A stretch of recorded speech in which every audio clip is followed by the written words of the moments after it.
রাহুল কার্তিককে বাদ দিয়ে ভারতের বিশ্বকাপ দল ঘোষণা। প্রতি বিশ্বকাপ মানেই হট ফেভারিট ভারত। গত 13 বছরের শিরোপা না জিতলেও কোহলিদের নিয়ে উন্মাদনার শেষ নেই। স্বাভাবিকভাবেই বিশ্বকাপে কেমন হবে ভারতের স্কোয়াড সেটা নিয়ে তুমুল আগ্রহ ছিল ভক্তের।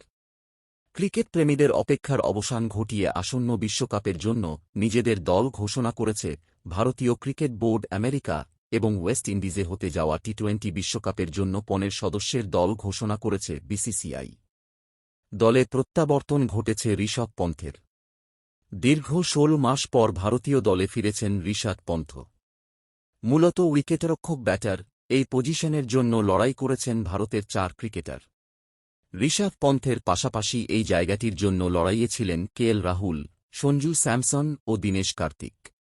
তবে কপাল পুড়েছে রাহুল ও দীনেশ কার্তিকের। সুযোগ পেয়েছেন পন্থ ও স্যামসন। দুজনেই উইকেটরক্ষক ব্যাটার। আলোচনায় থাকা রিঙ্কু সিংকে মূল দলে সুযোগ দেয়নি বিসিসিআই। জায়গা পাননি আলোচনায় থাকা আরেক তরুণ শশাঙ্ক সিংরাও। মূল দলে নেই শুভমান গিল। তবে রিঙ্কু শুভমান দুজনই আছেন রিজার্ভ তালিকায়। রিজার্ভে আরও আছেন খলিল আহমেদ ও আবেশ খান। বিশ্বকাপের জন্য অভিজ্ঞদের ওপরই ভরসা রেখেছে ভারত। মন্থর ব্যাটিং নিয়ে আলোচনায় থাকা বিরাট কোহলিও টিকে গেছেন। সমালোচিত হওয়া হার্দিক পান্ডিয়াও যাচ্ছেন বিশ্বকাপে। অধিনায়ক রোহিত শর্মার ডেপুটি হিসেবে বিশ্বকাপের বিমানে উঠবেন পান্ডিয়া।